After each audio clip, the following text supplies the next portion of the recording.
Jimmy D and the Wolf podcast. What's up, buddy? Yeah. I feel like I'm about 10 pounds heavier since Thanksgiving. Indeed. But it was good. The Good. cranberry relish is what always gets me. What gets you? Cranberry relish. Ah. Stuff is magic, man. Did you do a brisket? I did a brisket. Good. We're still eating on it. Good. I just had some tonight. So did Howard, my roommate. So delicious. I got a full primal cut. So it was a big lot of meat. All right. Well, in want of a subject today, here's on the cover of yesterday's New York Times, a cure for severe diabetes. For an Ohio patient, it worked. Brian Sheldon's life was ruled by type 1 diabetes, and he's now cured of the disease. His body automatically controls his insulin and blood sugar levels. That's the best thing I've ever heard. Because, someone in your family is type 1. Right? The love of my life, yeah. My wife is type 1 diabetic. She's had diabetes since she was 11 years old. And she struggles with it daily, and it affects a lot of things, and it's a very fickle illness for a human being to endure, because she could do the same exact thing 5 days in a row and get 5 entirely different results. Oh, wow. Yeah. So it's it definitely has a mind of its own. Not everything affects diabetes the same way every time. She could literally keep the same schedule, eat the same meals, same portions, do the same activities, and get different results every time. So it's a frustrating thing. And if they can conquer it, that would be a huge blessing. Have you heard, we can talk a little bit more about what this article talks about, but have you heard of any noises about a potential cure until this conversation? Nothing really, no, nothing really very encouraging. Well,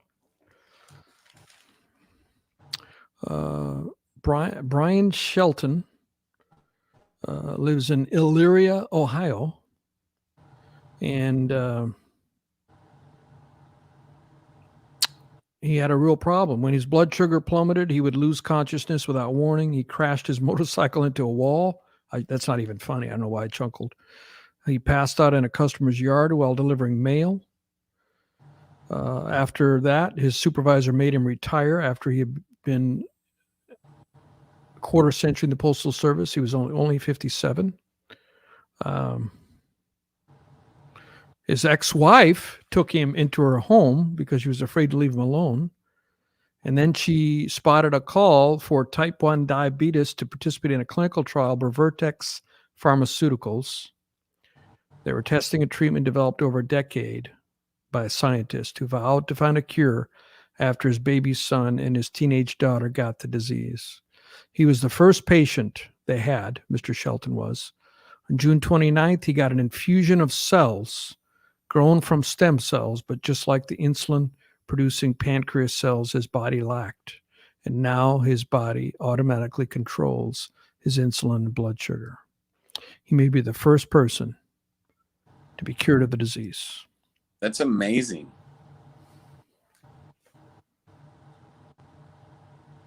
So the headline in the New York Times. And that's the most encouraging thing I've ever heard about it. I wonder if you have to have continued,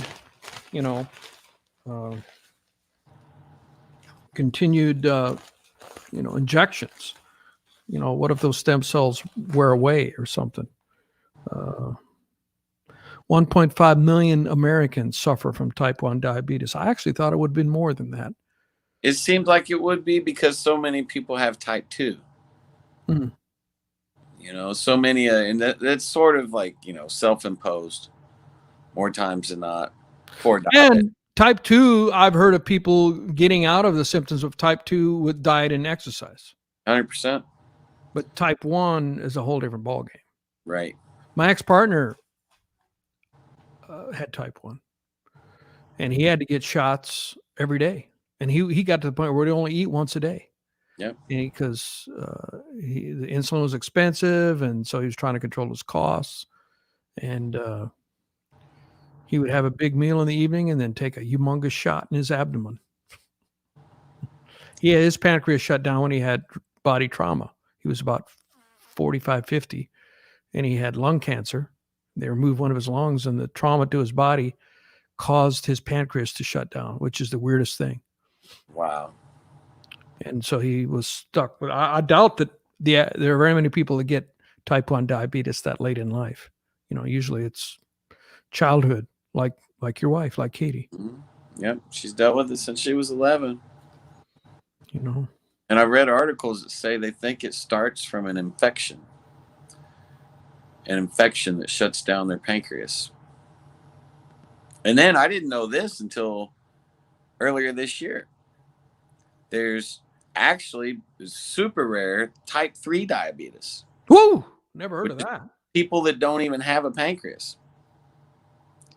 Like if it's literally like been removed or explodes, basically ruptures. Well, how's that different than type 1? Whether you have it or it doesn't work. It's like it's not even there. Like it's been removed.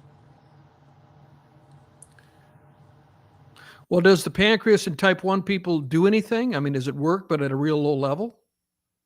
Is that what you're saying? Of type 1? Yeah. I don't think it does anything. So there really isn't any difference between type 1. I mean, if it's dead, it doesn't matter if it's there or not. Right. It's not. The thing that doesn't work isn't in there.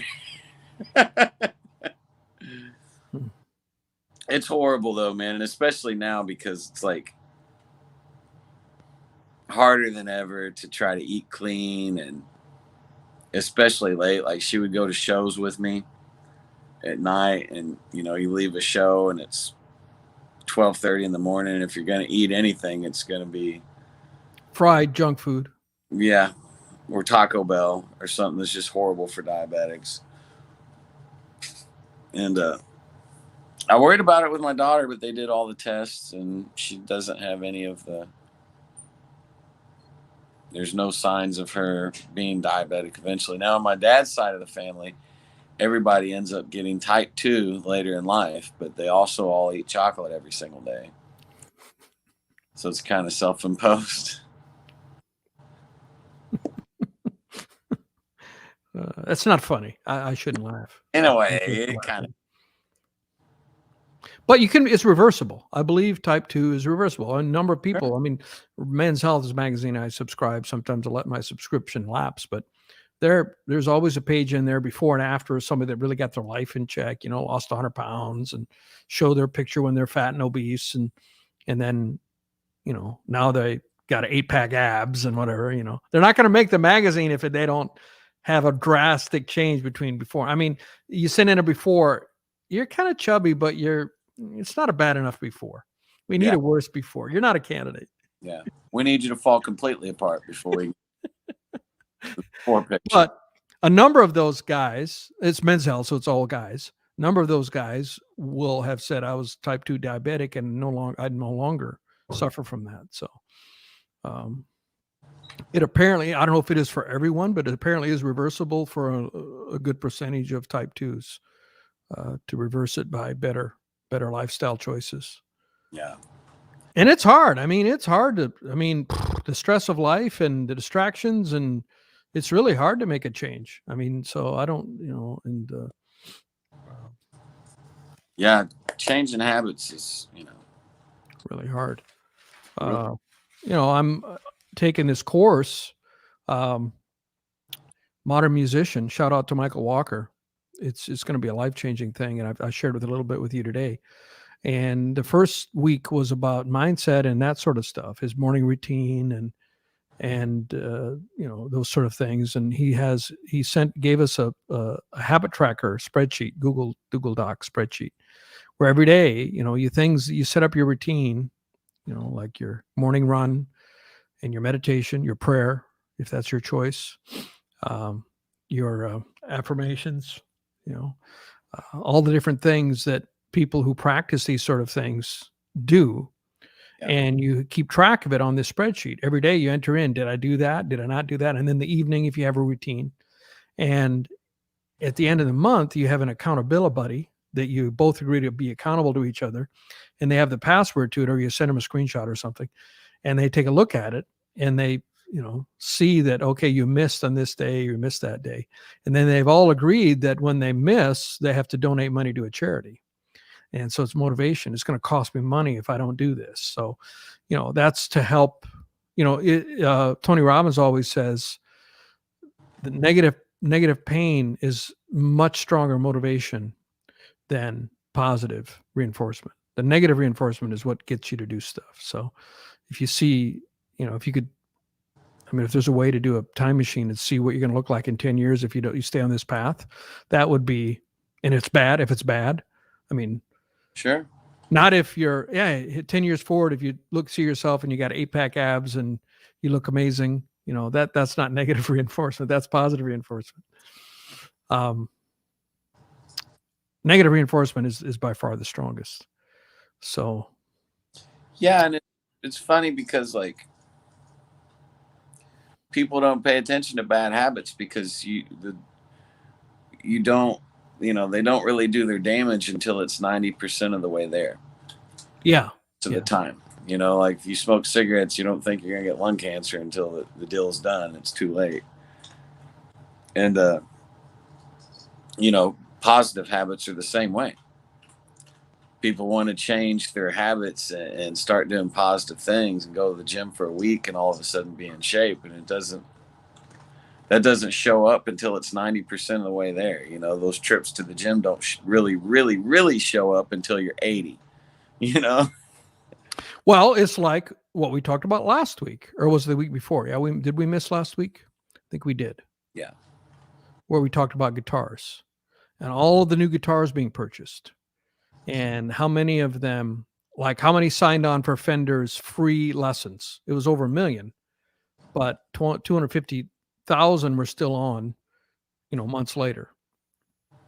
That's pretty good numbers. I would guess that the average person who starts a new instrument in adult life,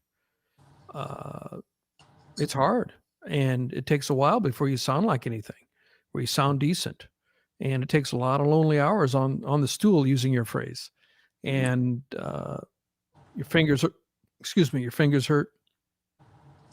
But that end goal is, you got to keep thinking about that end goal. And it's no matter what the goal is, you want to change your life. What we do, what we are, is what we do every day. 100%. If you want to be a certain kind of a man or woman, I'm talking to myself, it's what I do every day. And this habit tracker sort of thing, being accountable and being surrounded, again, another one is, you are the average of the 5 people you spend most of your time with. That's absolutely true. And I'm anal about, I have a spreadsheet that I keep track of how I spend my time. And I've never run across anybody who was that anal until I came across Michael Walker. I believe he's more anal than I am. He gave us a dumbed down, if you will, habit tracker for your morning things. And then he briefly showed his own. And that thing had more levels of habits that he's got things on there like get up every hour. He wants to get up and move around. He takes a nap every day. If he doesn't take a nap every day, it's a negative point. It's a habit that he didn't do. So it's interesting. He's a different thinker, that guy, but he associates himself with those high level people like Tony Robbins, those sort of things, mindset, that sort of stuff. And it's easy to say that that's just gobbledygook, but boy, these people, there's one common. You listen to Elon Musk, the richest man in the world. Just listen. The proof's in the pudding. You Yeah, know? and they have now they actually have science to back up that people that meditate are actually have more brain activity. They can back it up scientifically now. The positive thoughts and meditation literally make you more intelligent. And that's maybe even the wrong way to say it. I think you're just more apt to see opportunities when you're thinking, you know, when you're in that mode. It's all how you look at it. You know, two people with different mindsets can look at the same thing, and one only, that's my biggest takeaway is that successful people always see opportunity in everything. No matter what it is, there's always an opportunity there. Well, a part of it is mindset. I mean, mindset is the most important thing. And the framing of how you evaluate things, if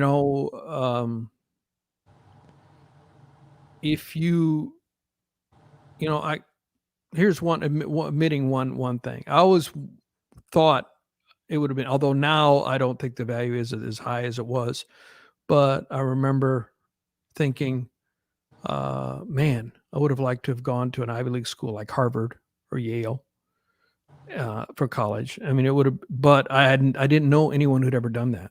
Yeah. And so to me, that was as far away as going to the moon.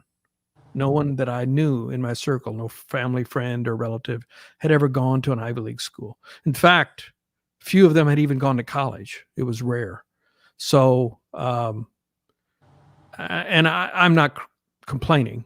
I mean, I've been very happy with how my life has gone, but I'm just thinking in general terms, if you have never seen anyone do it, you won't have it's hard for you to have the mind. There's always exceptions, but it's hard to have the mindset that you can do that. But when you surround yourself with other people, like when I ran across this Michael Walker, who's even more anal about his habit tracking, now I'm more gung-ho about it because, hey, there's another person who's really into this and legitimizes it for me, and so, what are you showing off your feet? What the heck? I had to, I was sitting Indian style, man. And my foot started to fall asleep. Those of you who are listening to this on audio only will be saved from that view. My hobbit feet. They really are. My feet look like a hobbit's feet. Well, I wouldn't brag about my own either. Well, yeah. So, I mean, it's all good. It's all good. I mean, it's a positive message. Before we leave that, mindset. Mindset. And if you set your mind to it, we can accomplish anything. The mind is an incredible thing. Resources, mental resource. I'm a firm believer in. And some more phrases that Tony Robbins liked to say: where focus goes, where focus goes, energy flows. If you focus on the negative, all the energy is going to, and also it grows. If you focus on something, energy flows and it'll grow. So, whatever you spend time thinking about, just by natural, you're going to find ways to get what your goal is. So if you focus on negative things and grievances or whatever it is, that's going to grow in your mind. You're going to be more aggrieved and more bitter. But if you focus on positive things, and we all have so much to think. I mean, I have Thanksgiving, just had Thanksgiving. This is our first podcast after Thanksgiving. I am so thankful and grateful. I am so blessed in my life. And one of those big ones is you, Jimmy. Yeah. I haven't met you and becoming such a close friend.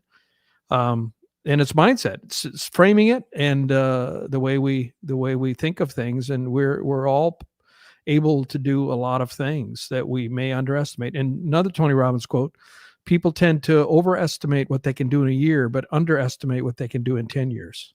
So true, man. So the way it looks, it's always the way you look at it. This is kind of, I wasn't going to say this because it's really, really heavy. But one of the most impactful things anybody's ever said to me is when I first met my friend, Mike Henderson. I was like, give me one piece of advice. Because I saw this guy doing all these different things. And he's like, all right. He's like, you get two pieces of advice. Always think positively, but remember you're going to die. And I'm like, what? Whoa, that's heavy. How do you think positive and think you're going to die? He's like, well, people like to ignore the fact that we're all going to die and you don't know when it's going to happen. That check could get cashed anytime. And it's thinking in that, trying to get, it's almost like mental gymnastics, really. Like, stay positive, stay up, always look for the good. But remember, you're going to check out and it could happen anytime. It's a slippery slope. Well, to use a wrestling analogy, we both wrestled in school, and your son, at least one of your sons, is a wrestler. I don't know, both of them participate in wrestling. You get on the mat, it's just you and your opponent. And you might win, you might lose, but the goal should be, when you walk off that mat, regardless of the outcome, you left it all out there. You did everything you could. And you can hold your head high no matter the outcome of the match if you gave your all and did everything you possibly could. It's kind of the same thing. I think it's the same thing with Henderson's talking about is, there's going to be an end, but think positive and do your most with what you're given. Right. Throw everything but the kitchen sink at it, man. And realize that there'll be an end, and we're all going to go. And we're not guaranteed another breath. I mean, God grants us another breath if he decides to. And that one meme that I sent you, maybe we can repeat that. It's a talk show, and the guy's asking the two co-hosts, if I gave you $1 million, would you accept that? And of course, they both said, absolutely, of course, that'd be great, that'd be a blessing. And then he said, hey, let's just up it. What if I decide I'd give you $10 million, each of you $10 million in cash right now? Whoa, wow, that'd be awesome. Of course, who would say no to that? And then he said, okay, there's only one stipulation, and that is, I'll give you the $10 million, but in return, you won't wake up tomorrow morning. Do you still want the money? And both of them said, of course not. We don't want that money. And he says, well, you're saying you put a price of $10 million on waking up tomorrow morning. And so just remember that. Yeah. We're given another day. We're given another breath. Be excited when you wake up. Absolutely. We're all $10 worth of excited when you wake up. Yeah. Yeah. I mean, and it's hard. I mean, I definitely don't resemble that a lot of mornings, but that's the goal. That's the mindset. That's the intentional approach that we need to try to, I need to try to strive to, and be better, a little bit better, get closer to that a little bit each day. Absolutely. Absolutely. So I think that's the whole secret, man. When that voice inside of you is loud enough that you don't really hear the static that's around you, I think that's the secret. And it takes repetition. It takes persistence. It takes drive. It's not an easy thing to do. I started changing the way that I thought about things in my early 30s.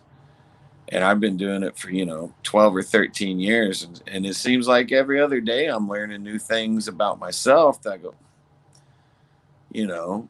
why did I look at that way? That was the wrong approach. Or why did I do that? It's really, it's me against me. And we're all in that same boat. Absolutely. When they talk about sorry, go ahead. It's us against ourselves, just try to improve. And we talk about all the time with our business ventures, if it's those 1% moves, you level up 1% here and you level up 1% there, and you do that all the time. And at the end of the year, you look back and you go, wow, those 1% really start to add up. And I do that with mindset a lot, that I'll catch myself, and I do it often. It just keeps going, keep growing, keep doing better, keep pushing, keep doing better. I had just one random example of a 1% better thing. And I don't know why this popped into my head, but I was thinking about Chick-fil-A. I mean, anyone who ever talks about Chick-fil-A, maybe they have them now in South Dakota, but I never had one that I was able to visit while I lived there. And maybe they've expanded there now, but they're more of a southern states thing, I think. But I knew about Chick-fil-A. I knew it was an amazing place to go eat and shop, but I didn't understand it. My friend Mike would talk about it all the time. He would go through Chick-fil-A and in Oklahoma where he lived. And Now there's one about a mile from my house, and I go there often. And there's one thing when you go through there, it's just a different feeling in a positive way. First Mhm. of all, I often have people outside, young people with iPads taking your order before you even get to the order window.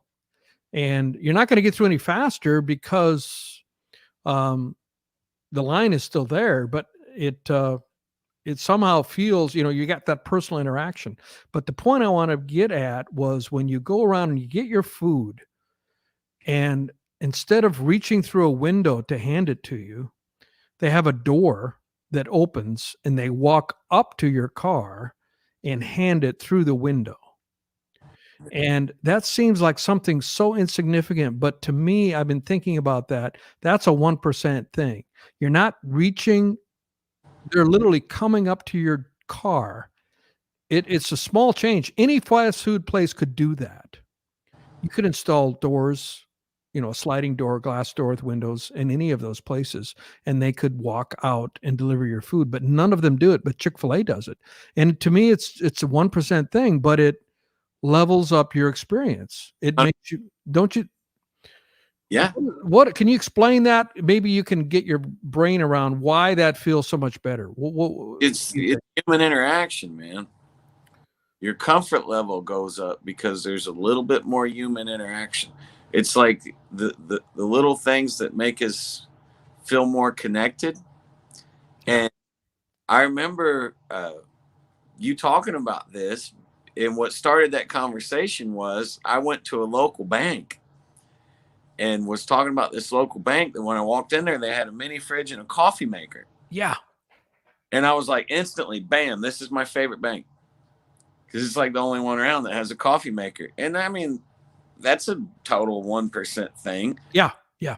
But somebody thought about, well, we want our customers to be comfortable here. Would you like a bottle of water? How about a cup of coffee? It's not that big of a deal, but it's a huge deal at the same time. I just felt more comfortable going in there, and I would probably be more likely to do business with them, even if the numbers were a little different, just because it's one of those things you want to feel comfortable. Well, and then you've got trends that go the opposite direction of cutting costs. And I think big business in the US kind of goes on these pendulum swings. Um, I was gratified by this is I shouldn't be admitting that I was gratified by this, but uh, I was gratified recently when I learned that GE is in deep financial trouble and has had to sell off almost every bit of their core businesses, and they're barely surviving. And the reason it gave me some satisfaction is because there was a man who's passed away now, Jack Welch. Have you heard of that name? I think in conversations with you.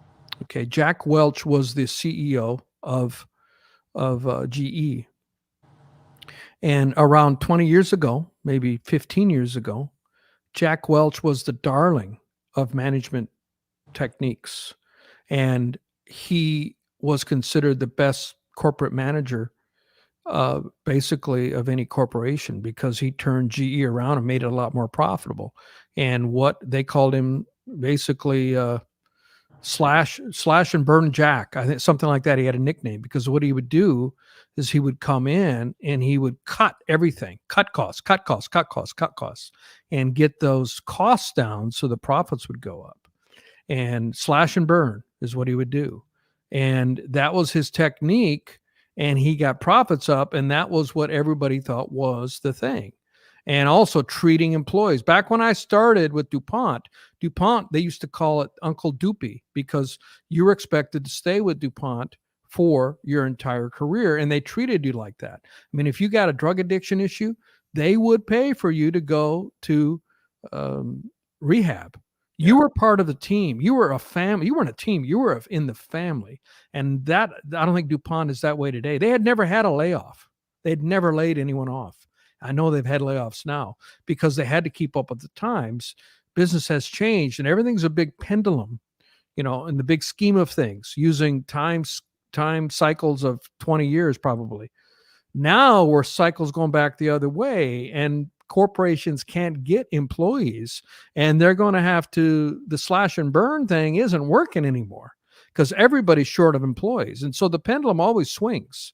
And now it's going to be more about how are you taking care of me? Why? And also a lot of these millennials and Generation Zers, it's not about all money for them. They have much bigger issues. God bless them for it. Right. They're more interested in, are you environmentally, I mean, they're not going to work for a company that produces something that goes against their value system. Unlike my generation, we would sacrifice that to make, I mean, generally speaking, exceptions are always our exceptions, but we would sacrifice more so than the current young generations. They're very minded about what they believe in, and God bless them for that. I think that's phenomenal.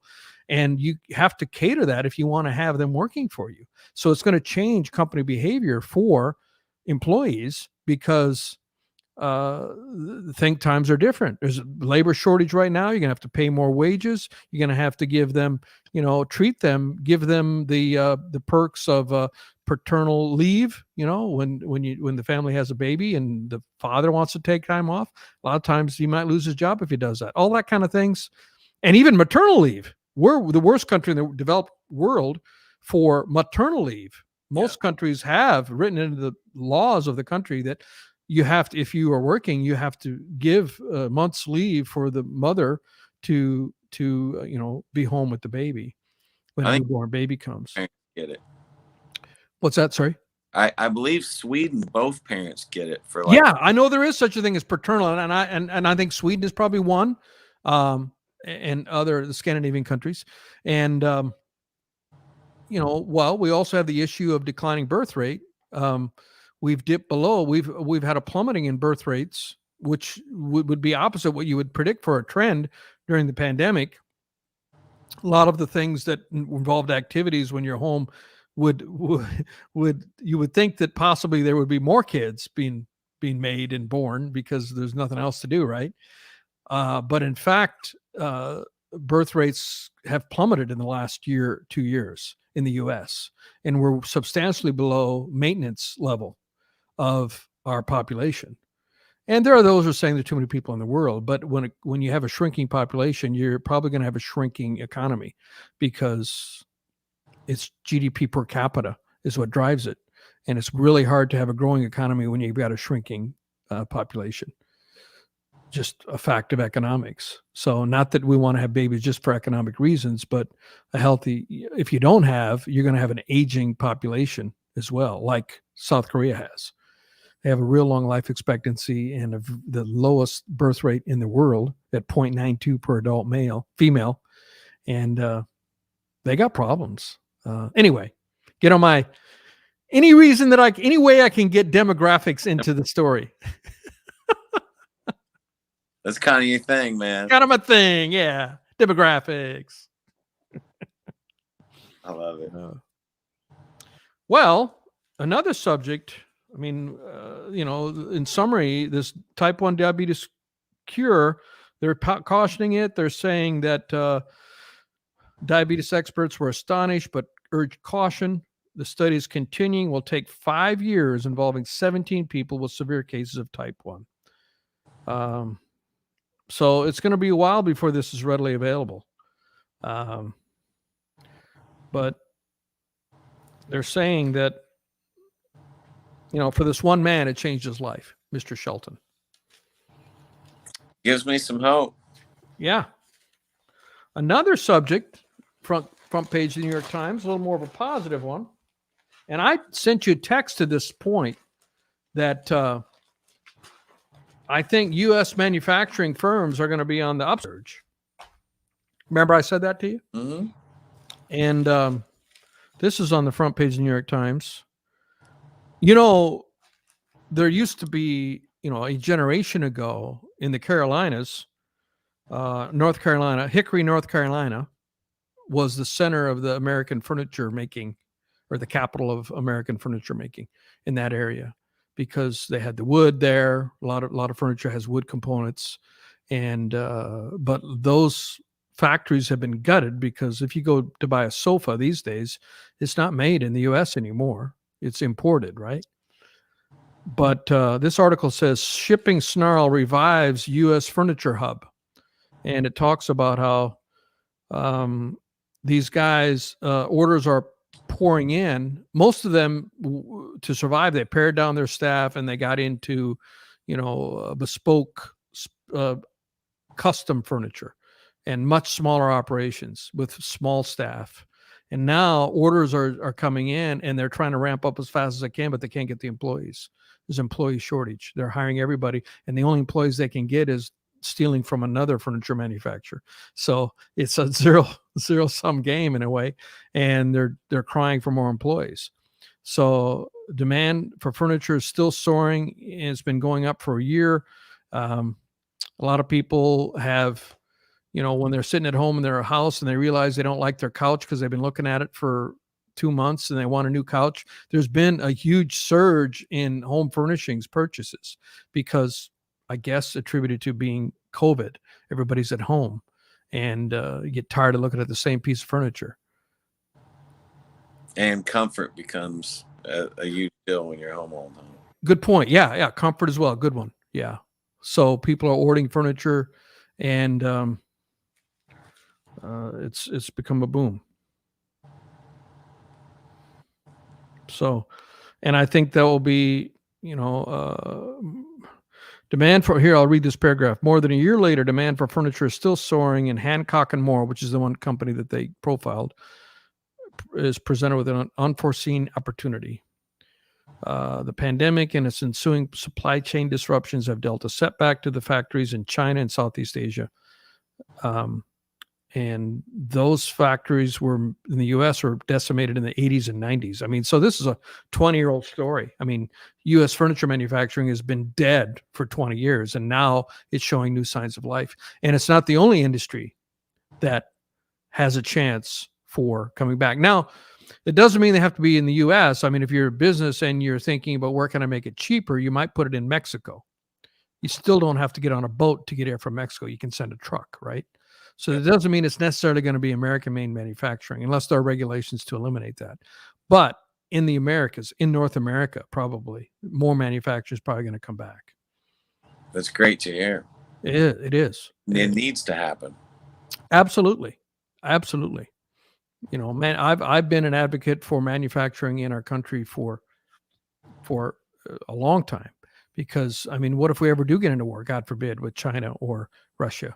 We're going to have to ramp up our manufacture of all of the things that we need to fight a war. And if we don't have a manufacturing infrastructure, we're screwed. Yeah, that's kind of how this whole thing started, really.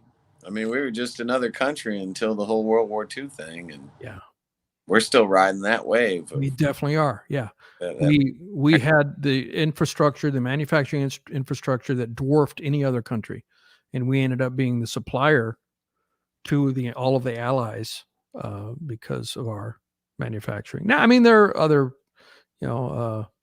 if my buddy John is listening, who we're going to have on here, he can tell us a lot more because he's an avid student of World War II. He did say he's willing to come on, by the way. Great. So we got to schedule him. So, and that could almost be a multi-week as far as I'm concerned. He's got, let's have times.